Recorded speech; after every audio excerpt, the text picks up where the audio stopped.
Good morning, Secretary Naig. If you could unmute and show your video, we'd appreciate it.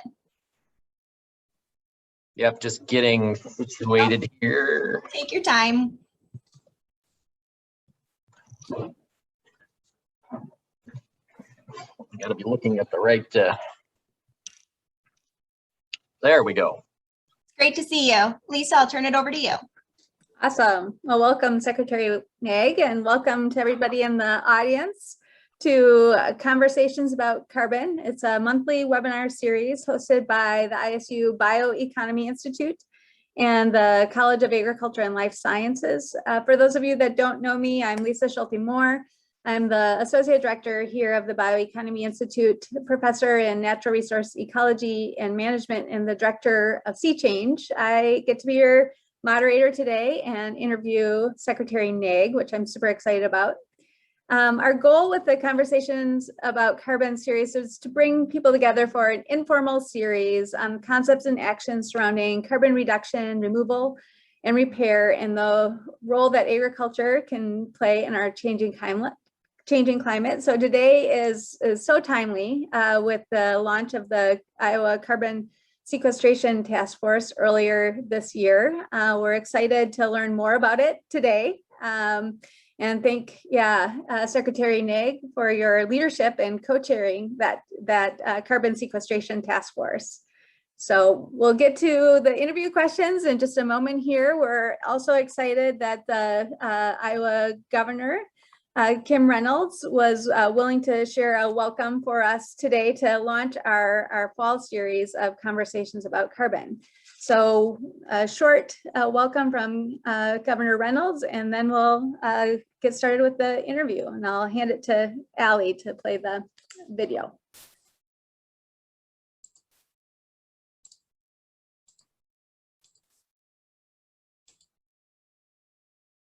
Lisa, can you see it? I can. Okay, it's not playing on my end. Hello, I'm Governor Kim Reynolds, and welcome to the Conversations About Carbon. Iowa's agriculture industry is lucky to have young people like you who are eager to bring a spirit of innovation to environmental stewardship. Today, Iowa already ranks #1 in the country for renewable energy, according to a report by the American Clean Power Association. But we certainly are not done. And that's why this past June, I was proud to sign an executive order that launched the Carbon Sequestration Task Force. So this new task force will explore how Iowa can capitalize on the rising demand for a more carbon-free economy. Iowa farmers have always led the way on a variety of conservation practices, including innovative ways to reduce their carbon footprint and, of course, add value for consumers. Now we have an opportunity to connect them with companies who are willing to invest in these efforts and create new sources of revenue in both agriculture and energy. This impressive group of stakeholders brings together some of the brightest minds from business, industry, and academia, including faculty from Iowa State, to generate policy recommendations so that we can continue to lead and keep Iowa #1. I'm grateful to Iowa State for its collaboration, and I also want to thank Iowa Secretary of Agriculture, Mike Naig, for his leadership as Vice Chair of the Carbon Sequestration Task Force. I couldn't be more excited to share the outcomes of the task force in the coming months. So thank you and enjoy your discussion. Great. I'll turn it over to you, Lisa. Wonderful. And just for the audience, this will be about 15 minutes where I get to interview Secretary Naig about these topics. And then we very much welcome your engagement through the chat, post questions. And I'll do my best to get to as many of the audience questions as possible. I'm sure there are a lot out there. So Secretary Naig, welcome. How are you doing today? I'm great. Great to be with you. Yeah, it's really wonderful. As somebody that's working in the space, has been working in the space of environmental stewardship my whole career, it's just really exciting to get an opportunity to talk with you, and especially as we're launching the sequestration task force and just get a better understanding of what this means for Iowa. So again, thank you for your leadership on that. So what can you tell us about the task force? How did it come to be, and what do you hope to accomplish as a part of it? Right. Well, and thanks for your work and for hosting this call today, or this series, I guess, of webinars that you've been doing. And there's a ton of interest, right? I mean, that's the other thing that's been exciting, is there's just a lot of interest and excitement around this, a lot of questions, right? I keep saying, remember, there's more that we don't know about all of this than what we do know, but that's okay. We're equipped to figure those things out. And I think that's a big part of what I think the impetus for this task force and the work that can be done is to try to set us up so that we can make this into a competitive advantage for the state of Iowa, identify what gaps are out there in terms of what we need to know or additional work that needs to be done, and really start a conversation about how this can be beneficial to Iowa and Iowans. So where did it come from? Well, clearly there's been a lot of interest and a lot of talk about the carbon markets and how does that play out.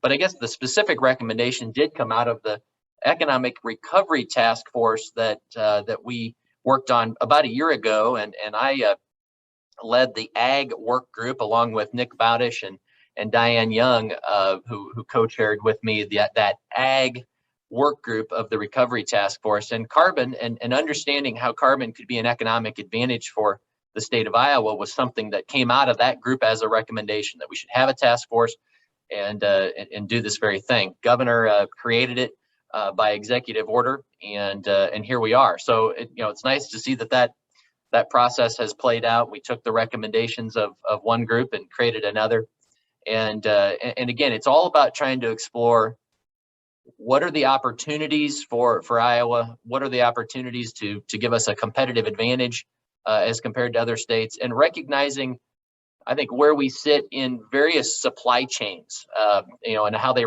either start in Iowa or run through Iowa, and what's our opportunity to really be a part of that. So I'm excited to be leading with the governor as vice chair this task force. And I have to tell you, that first group that we put together, the first task force meeting at the fairgrounds, John Crespi is representing the Iowa State University, but we had a great diverse group of folks heavily focused in the ag space and the energy space. Now that was really interesting to get them together in a room and hear from folks, because perspectives are very different and very, very important in this conversation. So from that standpoint alone, I think the task force itself and the two work groups have really brought together a great group of folks. Agreed. I'm kind of curious, based on that first conversation, what are some of the major themes that you're hearing from folks in terms of where are their questions and where are they seeing the opportunities? Yeah, well, there's a lot of questions, around, I think some very researchable things. How do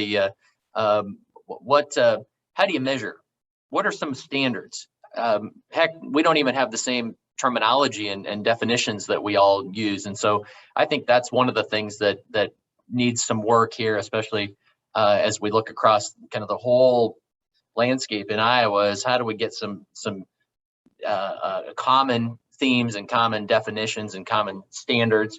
And that's not just an Iowa thing, though. I mean, that's a national issue too, is how do you measure this and how do you validate and verify all those types of things. So I think that definitely came through. The other theme that I think really came out was, again, this talk around how do you put all this in context around a supply chain, and what does it mean for each participant in a particular supply chain. So again, whether you're producing a pound of dog food, a gallon of jet fuel, a pound of beef, a corn-based plastic, any number of things that you could take any supply chain and say, how does that work from beginning to end, and who are the players in it? And ultimately, if you're going to share some benefit or some revenue from that end consumer, that end user, how do you share that back down that whole supply chain? That I heard that loud and clear as the supply chain concept versus, by the way, a concept of a farmer may do a certain practice on a piece of ground and sell that credit to somebody outside of the supply chain, Microsoft or somebody like that, or an airline. That's interesting. You just took that credit outside of the supply chain versus keeping it within. So I think those are some of the themes that certainly came out of that first session. Wonderful. So we know that the governor set a very ambitious agenda for the task force, giving the task force a total of 100 days to complete the initial work. What do you hope to accomplish in this first 100 days? And I'm guessing that will set up work for years to come. So what are you thinking that we can get done here in a short period of time? And what do you anticipate in terms of next steps after that 100 days? Well, first of all, I like the 100-day focus, because what it makes us do is it says we won't solve every last issue that gets raised. You've got a diverse set of folks. There's a lot we don't know. We're fairly early still in the big grand scheme of things. But so what it makes you do is it makes you focus pretty fast. Mm-hmm. And I look at this in a couple of ways. One, what are some near-term things that we can go and do, or that we can even be prepared to look at from a legislative standpoint this session? For instance, and I'm speculating at this point because we want the stakeholder process to work out, but can we develop from this task force a piece of legislation or an approach around policy and renewable fuels? Would there be something that would develop around the ability to continue to support and improve and enhance our conservation work in terms of land stewardship? Those might be near-term policy or budget type things, or does Director Durham need some additional tools at her disposal to market the state of Iowa related to this, or to some research that they need to do? There's a number of things that could come out of this early on, pretty short run. And then there's those longer term things. I suspect that what we're going to need to do is we're going to identify a whole bunch of research questions. And those are things that you can't do in 100 days. Mm-hmm. But how do you get positioned to attack those things and address those things? Again, we sort of both, I know the governor feels strongly about this, I do too, and that's that we have an opportunity to be a leader in this space in the state of Iowa. Well, why is that? Well, you think about our bases, our agriculture base in the state of Iowa. I would say, again, look at everything that's green and growing across the state of Iowa during the summer months. And that's that opportunity. That's that commodity basis that provides us with raw material for a lot of supply chains. And so, and you match that up with our commitment to and the way that we've led as a state on renewable energy, not just ethanol and biodiesel, but wind and others. How does that all marry together and put us in a position to have a competitive advantage? So I think it builds on our strengths, but we want to be a leader, and I think we have an opportunity to do that. But how do we then establish the things that need to go on longer than 100 days?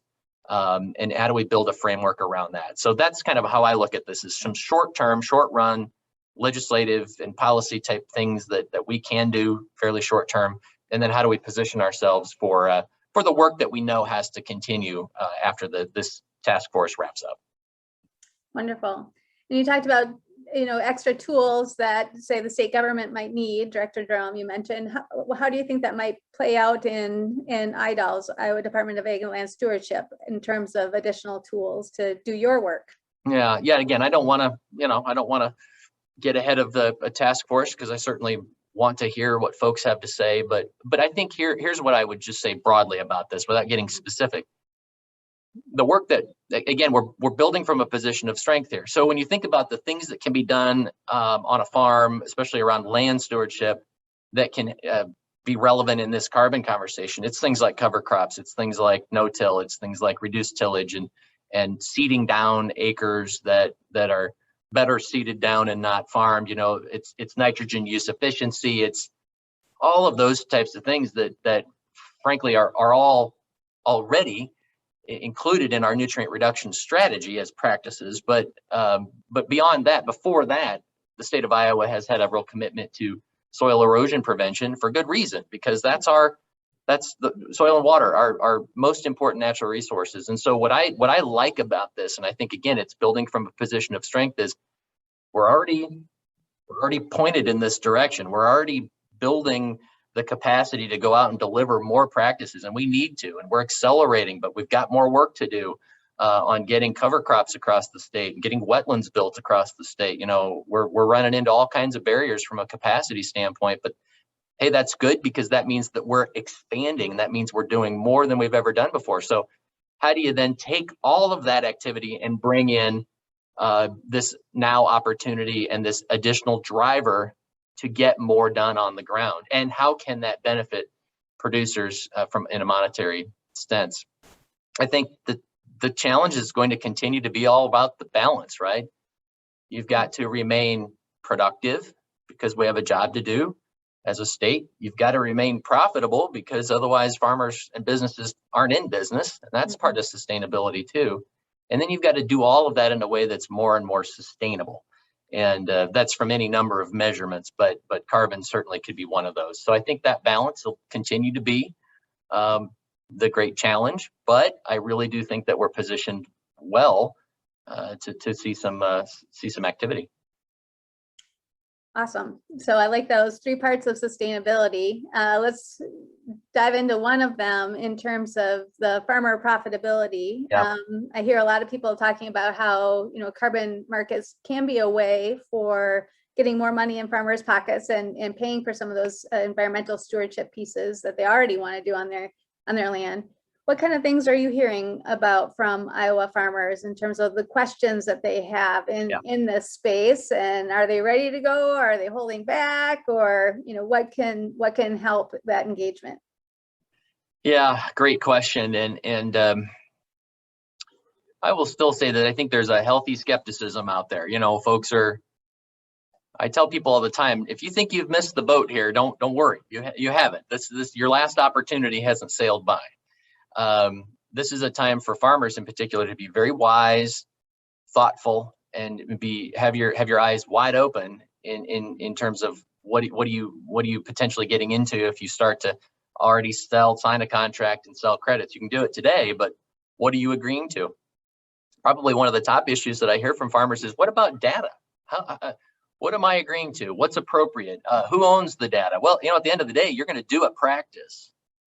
And then you're going to sell the data is what's actually moving off the farm, right? And so this data piece, I think, is very, very important. And there's a lot of questions around that. And what about those contracts that we sign? And so I think there's a good example of something where we say, hey, there's likely a toolkit that needs to be built, or a best practices, or the top 10 questions to ask when some way that we can help educate folks on what's currently out there, and how should you view this, and what are the right questions to ask. So I think that data piece is probably one of the top things that I'm hearing about.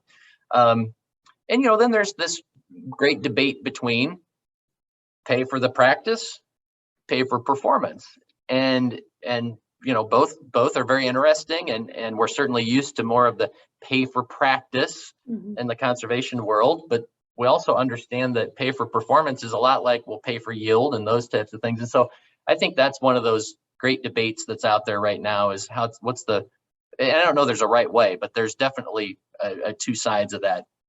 And maybe the third, I guess I'll add to this, is what about the folks who have been early adopters of practices, right? And they're doing the right things, and they have been, and they've been early adopters of no-till or cover crops. And what about this question of additionality? We all get that we want to do more, right? We all want to do more, but if you leave by the roadside everybody who's been an early adopter, I think you will have done a great disservice to everybody, because it could potentially create some very bad activity around, well, if I have to go back and reset my baseline, we don't want that kind of thing.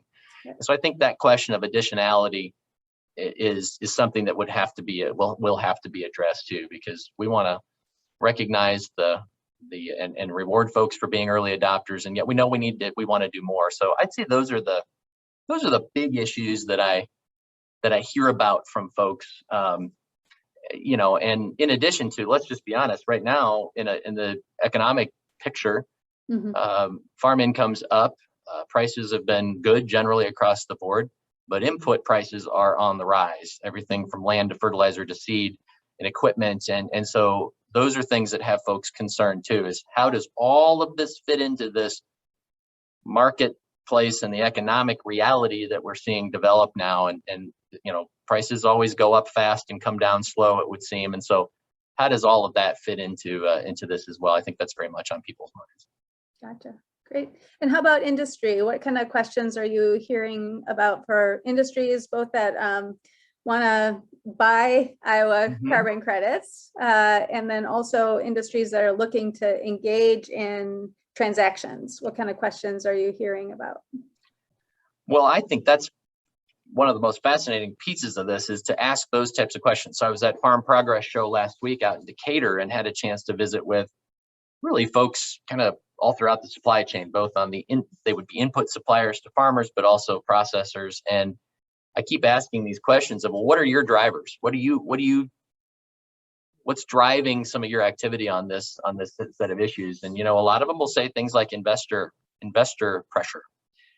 And I think that's, as companies, especially publicly traded companies, are looking at reporting sustainability metrics to the street, so to speak, and what are the pressures of consumers that they're trying to respond to, and what's that investor pressure look like as well. So there's a number of drivers out there that I think are really important for us all to understand. And then it comes back to probably the other piece that I heard was, if you want to look at that company perspective as well, what about keeping carbon sequestration and carbon credits within a supply chain versus selling them outside? And do you have a company or an industry trying to greenwash their activities? And what does that all mean? Who gets the credit for all of that? So I think those were really the couple of things that I really took away. And it's kind of interesting to ask folks just generally, tell me about what those pressures look like, and you hear kind of all kinds of things. But those are real, and those are driving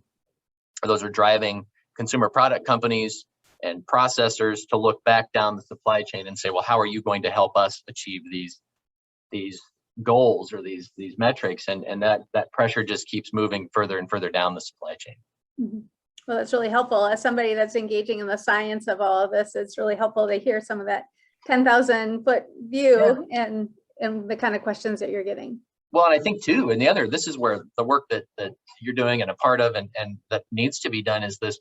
And then how does anybody have confidence that what they're paying for is real, right? That there's that the science supports that we have ways to measure and track. I mean, the accounting of these credits, that's a whole a system in and of itself. We're gonna have a conversation about that at some point. Yes, I mean, and those are honestly if you don't have a system that people can have confidence in, right? Because there's buyers and sellers here, and I think that's again, those are types of things that.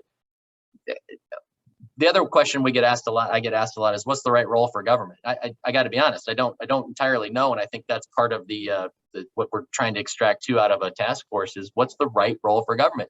You don't want to get in the way of markets, private markets, and private companies, and innovating and creating this space, but who's the referee in all of that, and what are the rules of the market, and again, what are the sort of standards and measurements that you need to use? And I suspect that is a role for government, but I think that credibility of all of this is very much on people's minds, on the buyer and the seller side. Right. Super. Well, about halfway through, I'm going to switch now to audience questions. So for the first question is, why should Iowans care about this idea of using agriculture for the sequestration of carbon? Yeah. And why does agriculture need to play a big role in this space? Yeah, great questions. Why? Why do we care? Why should we care? I think that's right. So what? I think, and that's why I've been so keen on asking that question of, what are the drivers, right? What are the drivers? And I'm beginning to see, and I'm convinced that the pressure is coming from the end of the supply chain. It's going to come down. It's going to you're gonna have a retailer that says, I want to achieve certain, let's just say, some environmental measure goal. And it's carbon, it's maybe other things, maybe water. It could be 10 things, but it is 10 things. And there's a certain amount that they can do themselves, and then they're going to look to their suppliers, and their suppliers are going to say, well, here are our goals, and there's a certain amount that we can do, but then, well, we're going to have to rely on our suppliers to be part of it. And this gets passed down the chain. And why should you care is, you don't want to be the link in the chain that doesn't have a seat at the table, hasn't thought about this, hasn't positioned again. And I think in our case, this isn't about being defensive. This is actually about being opportunistic. How can we show that agriculture is not a problem in this picture? It's a solution. And so that you don't have to look down on us in a way that you say, here's what you're going to do. We say, here's what we can provide and to the supply chain. Here's the benefit. And by the way, reward us for that or compensate us for that appropriately. I think that's the why. That's why you should care, because I think this is coming. And I think the private regulator, as I would call it, business or this supply chain, the private regulator will move very quickly to do this. Now, here's the thing that concerns me about that. Is there reality? Is there a reality check that's needed? And that's where science, and that's where we've got to be at the table, because you can say, well, here's what's possible on the farm. Here's what's possible as a processor of corn and soybeans. Here's what's, we've got to have a reality check here. It can't always just be more. It's got to be based in some reality. And I think that's where some of our challenge will come, is how can we bring context to that conversation and bring reality. What's the opportunity? Again, I think you're just seeing this change from, it's a great opportunity for us to show that we as ag can be a solution here. And I think that is a golden opportunity for us, again, from a revenue standpoint, but just again, that it can give us and what that means is economic activity, and what that means is jobs and all of that. So, I mean, that's why you should care. But you also, you don't want to be, you're either at the table or on the table. I mean, that kind of concept. And I think this is one of those times where we really do need to be at the table in a real way. Great. Speaking of at the table, there's a question from the audience about, assembling the membership of the task force and the work groups. And of course, you need smaller groups to get things done, but not everybody is there that wants to be there. Right. So, for example, this is a question from the Iowa Environmental Council asking about the formulation of the task force and, how do they get involved? Yeah. I think, so yeah, you're spot on. It's a task force. You can't have, you have to be small enough to be able to function, and you want to be representative and try to have, get all the different voices or representation of the different voices at the table, but you can't do that entirely. It's just not possible in a task force setting. And so we tried to do that and have a balance of ag and energy voices at that task force level. The work groups were by application. And again, folks that applied, then trying to look at some balance and just trying to have folks be representative. What I would tell anybody, and I've said this many times, is at least my philosophy on task forces are that you name people to them, and they're there for a reason, and you want good thinkers, and you want people who also have networks behind them, that they can aggregate ideas and that they can bring those things to the table. I could think of 15 people probably without working too hard at Iowa State who need to be on this. We need their expertise on these task forces, right? Well, John Crespi is that person, right? It's the representative, the tip of the spear, but behind him, we see all those Iowa State resources. Very similar, I think, approach otherwise. And here's the final piece. At least task forces that I'm involved in, and we've got a couple. We've got one around that will be announced here. We're going to stand up on local foods and some markets there, and also we're having this afternoon our inaugural meeting of a task force around workforce issues in meat blockers. Mm-hmm. And we're hungry for perspectives and comments. And so, I mean, just because somebody's not on the task force doesn't mean that they can't have an opportunity to submit comments and have their voice heard. So that's what I would continue to say, that anybody that wanted to be on but couldn't be on, and there's been many, I've heard from a lot of folks, but that doesn't mean you can't have your perspective heard, and that you shouldn't be commenting, certainly in writing or however, whatever venues are available, but you can make your voice heard. Great. And we need that. Another question from the audience. While crop biomass and conservation crop farming are obvious to be included in carbon markets, there's also discussions around the livestock industry, mm-hmm. and livestock and poultry manure as applied as fertilizer to crop. There's numerous studies demonstrating the value of NPK when using manure, such as benefiting soil organic matter levels. What do you know about that? What are your thoughts on that interaction? Great perspective. And again, you look at why do we think Iowa can play a role here? Well, again, we've got this great closed loop of crop production that I've called livestock the ultimate value added agriculture, right? Because you use that commodity agriculture, you upcycle it to high quality protein. Livestock produces crop nutrients, very high quality crop nutrients, recycled into the soil, and you grow crops. Oh, by the way, there's you can put an ethanol and a biodiesel spin-off on there as well, and so that is one of those great loops that you have that's very sustainable, and I think from a carbon score can be a positive thing here too. I think livestock also presents an opportunity around digesters, and I know that should be a part of this conversation is, and those are not, ask anybody who's been involved in it. They're not easy, and that's a tough animal to operate. But I think we're getting a heck of a lot better at it. And there's places around the world that have done it very well. And so how can we again look at how that opportunity, perhaps it's around renewable natural gas and biodigesters and using manure for that. And by the way, that can help from an environmental standpoint as well as generating this renewable resource. So I think that's an area that ties directly to livestock.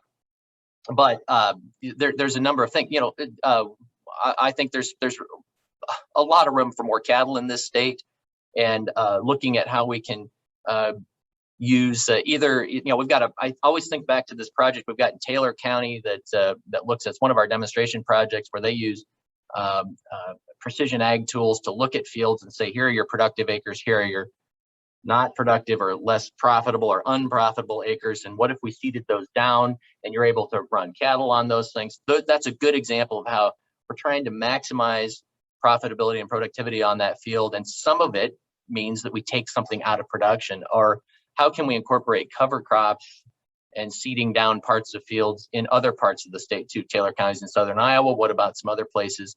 And so there's a good example of a great connection to livestock and conservation and carbon that really I think is an opportunity. So long answer. Livestock's a huge piece of this, and a golden opportunity needs to be a part of the conversation. Great. So a question about some of the models you talked about early on about there's a lot of questions around measurement in the carbon space, and also just making sure that the markets are credible. Here's a question, establishing the baseline is going to be critical along with the concept of additionality. There are several models that can exist to help with these challenges. Is IDL's been, or the task force been looking at USDA Comet Farm or the California or Oregon GREET models to help farmers, businesses, and industries successfully sequester and capture carbon? Lisa, I feel like I should just turn this to you. That's a technical question that let me just I'll give you the here's my top line answer. Yes, all of that is critically important. If you don't have the right models, if you don't have information that informs those models correctly, then what have you got? And so my sense is that, particularly around the GREET model, that needs to be updated. Again, part of this is, and we've seen this in play out with CARB over the years and ethanol, is there a realistic assessment of how things are done on the ground today? Mm-hmm. And is our carbon intensity score appropriate for how we do things in the state of Iowa? And I think that's critically important. So Lisa, do you have something else to comment on that? Maybe you've got a better answer, but I think yes, we're looking at it. Yes, we need to look at it. Those are important things. Mm-hmm. Yeah, the only thing I'll say is that, thanks to you and the Director Durham, we will be looking more closely at these models here alongside the task force this fall, and help provide the task force with information on evaluation of those models. So stay tuned. Good. Great. So another question, wondering about how carbon credits in Iowa translate to benefiting, carbon reduction on the global scale. So farmers have been reducing carbon through crops. If carbon credits are sold to companies like Microsoft or Google, doesn't this seem like it's actually, does this actually reduce carbon given their carbon footprints? And oh shoot, I lost the rest of that question. Let's see. So I get yeah, that. just about the kinda- quantity and permanence of the carbon being sequestered by the practices. I get that. If I told you I had this straight up answer on that, I'd be lying to you. I mean, I think that's where you've got policy questions that will need to be addressed, and that's not just something that the state of Iowa can do, right? Those are things that are federal issues, national issues, international issues, and so I think you've put your finger on one of those very important pieces of topics that has to be talked about. So again, and I mentioned it before, it's this supply chain versus a credit leaving the supply chain, and I think again, that's a big part about how are these markets going to develop. But here's when I look at our opportunity, I do think it's within that supply chain, right?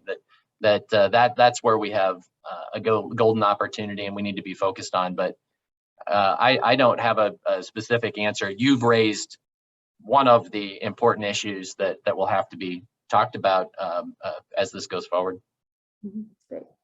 Another question from the audience about renewable diesel industry. It says, to capture refiners in Iowa and add value to our ag feedstock versus exporting to the Gulf Coast, what tactics are being put in place? For example, the LCFS, the low carbon fuel standard in California, provides something of a model and would attract refiners to Iowa. Yeah. Again, I don't want to get ahead of a task force, but I'm expecting that there will be policy recommendations that come out related to renewable fuel, and I wouldn't be at all surprised if there's a piece that centers around this low carbon fuel standard here or regionally. I that would not surprise me in the least, and I think that's an important thing for us to consider. So again, the point is well taken about when you export raw material for renewable diesel manufacturing somewhere outside of the state, it would seem like we ought to be thinking about how do we make sure that further processing is done in a way that we benefit as Iowans. And so I think that's, again, I don't know that I need to go much further than that, but it's an important topic, and we should always want that. We should want to capture as much of that further processing value as we can. Great. Given that the benefits of everything we're doing today in this carbon sequestration space are we can capture value for farmers very directly in terms of improvement in soil quality, right? But many of the benefits that we're talking about are into the future. And certainly, our kids are going to benefit, right, from doing this. And I just wonder what kind of advice that you have, or what kind of thoughts you'd like to share with young people, college students maybe, that are looking at the activity in the space and thinking about, okay, how is this gonna help me and my generation? Why should I care? Why does this impact me? Yeah, let's just look specifically at well, there's two reasons that a young Iowan, and I know not every Iowa Stater is a young Iowan, but we hope we're going to be a young Iowan. They're at least young Iowans while they're here. One is that, and I hear this quite a bit too, is we're just talking about carbon. Why are we're talking too much about carbon? Carbon's not the only thing. Boy, you're right about that. And I think when you look at the land stewardship piece of this, again, we have a need in this state to look at reducing nutrient loss. That'll continue to be a significant driving force. We've got soil erosion prevention programs. We have nutrient loss reduction that's a major effort for us, and that has a direct impact on folks. And then there's carbon and other environmental services, I think, that folks can incorporate into farms and into their operations and into supply chains in a way that, one, will benefit the environment that we all live in, but two, that can also generate revenue and generate support for farmers and ag businesses in the supply chain. So this doesn't just have to be about carbon.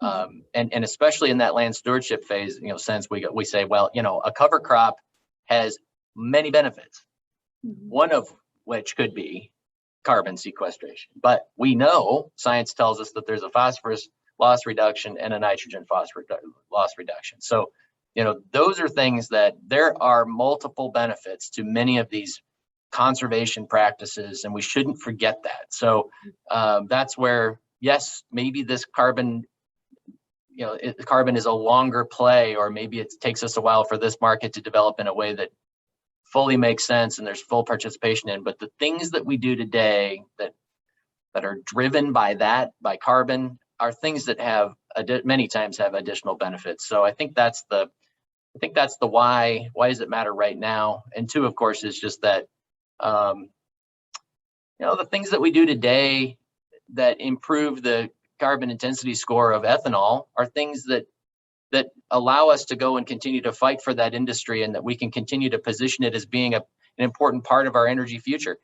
Things that are centered around renewable natural gas are things that, again, those are things that cement that and carve out a space for that in our energy future as a country. And as we're having that kind of conversation around where do electric vehicles fit, where do higher blends of ethanol and biodiesel fit, we need to be moving in that direction. And then that matters, of course, because it translates into markets for farmers, jobs for Iowans, and economic activity across our state, and that benefits all of us. So I think there's plenty of short, mid, and long-term reasons and benefits that we can be looking at that should be important to folks. Great. And thanks for talking about some of these multiple benefits, right? Yeah. Speaking of multiple benefits, this is the last question I'll ask. But there's a question around biomass. So using biomass for clean energy production. Did that come up at all in the task force? Do you see that as a part of these markets moving forward?